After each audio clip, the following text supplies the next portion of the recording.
Hi there, it's Lisa Sweeney here from Business and Heels, and I'm here today with the lovely Amanda Campbell, and we're going to be interviewing her. Amanda has got the most amazing story, so it's really exciting. And for all of you that are excited and on now, please hit the like button because we'd love to know that you're there.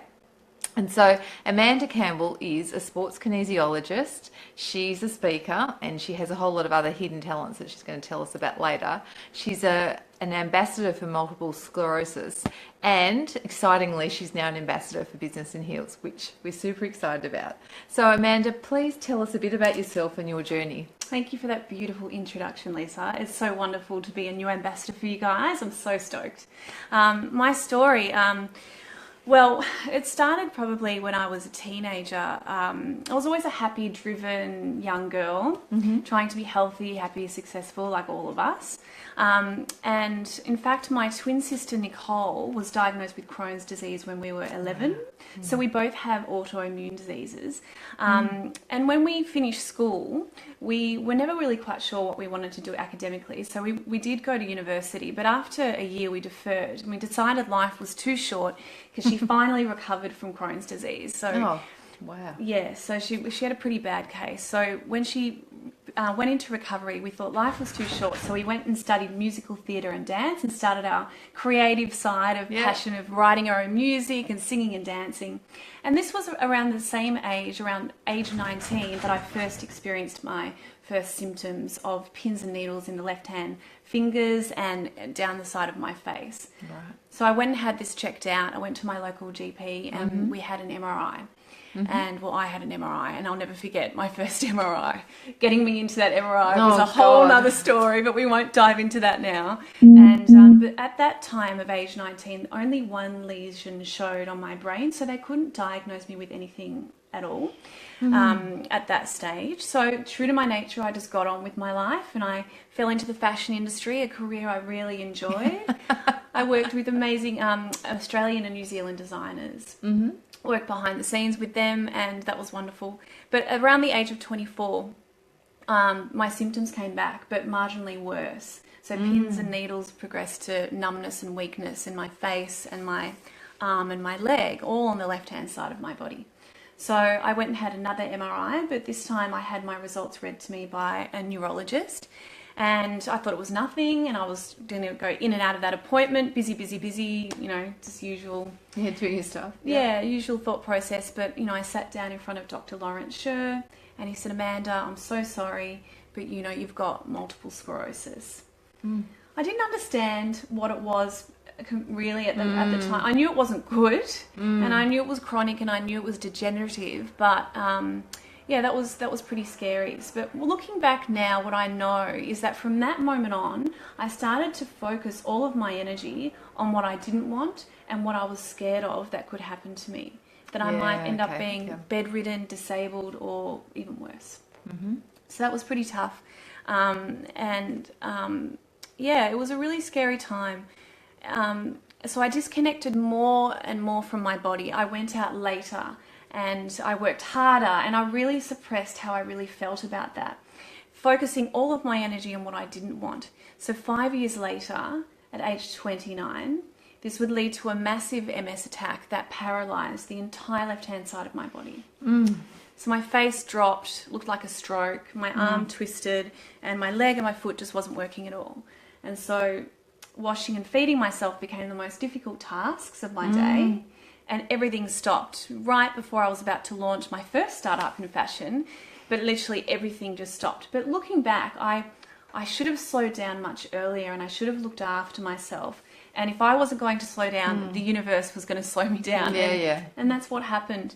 And I lived in rehabilitation for 2 months, and I was faced with never walking again. I wasn't responding to treatment. And yeah, I sat down in front of another doctor who said, Amanda, we can't guarantee that your mobility is going to come back.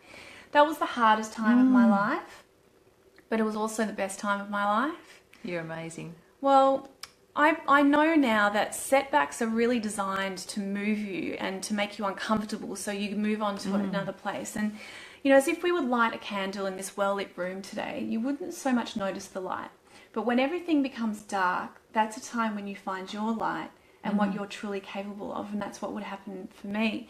So with a wonderful team of doctors, physiotherapists, neurophysiotherapists, support with my friends and family, and a kinesiologist.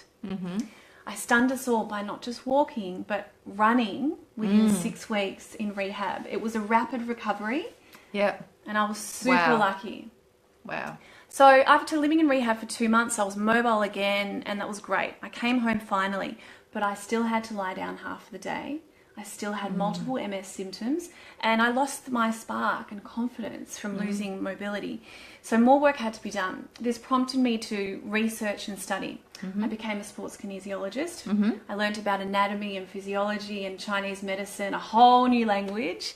And I immersed myself in studies of nutrition, and then essentially it came down to 3 core things. So we need to nourish our body on a cellular level to not, let alone allow normal biochemical processes occur. Yeah. But if you're in repair, you need to fuel your body with nutrient-dense food.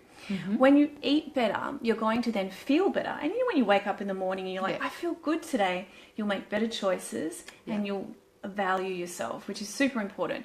And then when you're eating better and feeling better, you then become a more connected human being. And when you're a more connected human, not only can you meditate easier, but you live a life of higher understanding, and you can see obstacles as opportunities. And it's also the right environment your body needs to repair, because we're all very much living in survival mode, whether we feel good enough or successful enough, not enough. And that was so the case for me. So we need to give our body the right environment. So they're the 3 core things. And this has been my 7th year, nearly 8th, of clear MRIs, and I've made pretty much a full recovery, taking a very balanced approach. Wow, you're amazing, and thanks Samantha very much for that comment too. She's saying it's a powerful message. Thank you. Thanks, Samantha. Yeah, and it is, because the fact that you have found that light in the darkness is amazing. So tell us a little bit about your why, because Amanda hasn't just recovered, she's now recovered and she's got these great businesses. So tell us a little bit about your why, what drives you every day. Well, I know that when you're not feeling well, whether it's from any setback in life or an illness, it can be really hard to know which way to go, how to get back on track, how to give your body the right environment. So I'm really passionate about educating as many people as possible with all the tools and research and wisdom that I've accumulated over the last nearly 10 years. That taking a very balanced approach is key, and to do what's right for you, and that there is much that you can do no matter what you're going through, but you need to feel better, to empower yourself daily, to actually what taxes your energy is really important. So, you need to focus on what you want rather than what you don't, because that's going to leave you with more energy from the start of the day and the rest of the day to be able to navigate your way out of any situation that you want to change. So I'm really passionate about educating people in my private practice, BendLikeBamboo. I see clients one-on-one, and we're now developing educational programs online and also in person. And we've got 2 books coming out soon. Yeah, wow. So soon to be author. Soon to be author. Yeah, awesome. A cookbook coming out, because I also started Nourish 2 years ago, which was my ready-made meal food delivery business. And everything falls under the banner of amandacampbell.com.au now. So we've got some recipes and cookbooks all designed to nourish your body on a cellular level with an autoimmune score. So anyway, that's later. We'll catch up about that another time. Okay, no worries. That's fantastic. So, you've got these amazing businesses and an amazing passion. So what's the next few years look like for you?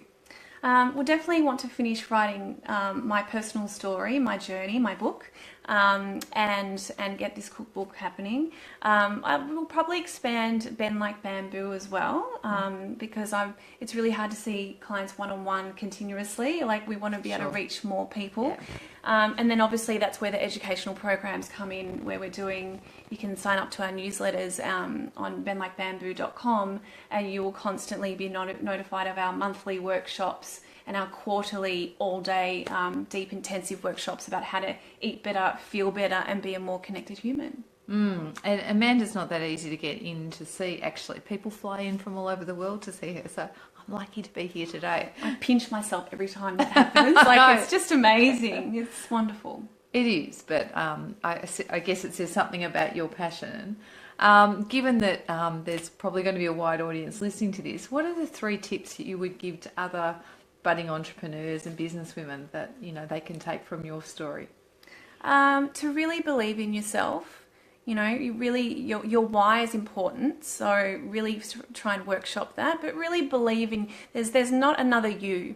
So really believe in the way you see the world and what you want to communicate, and also see life as dot points of moments rather than now and then a destination, because you'll constantly be in survival mode and never feel good enough if it's all about where you're going to get to next. So right now, in this moment, is the purpose of life.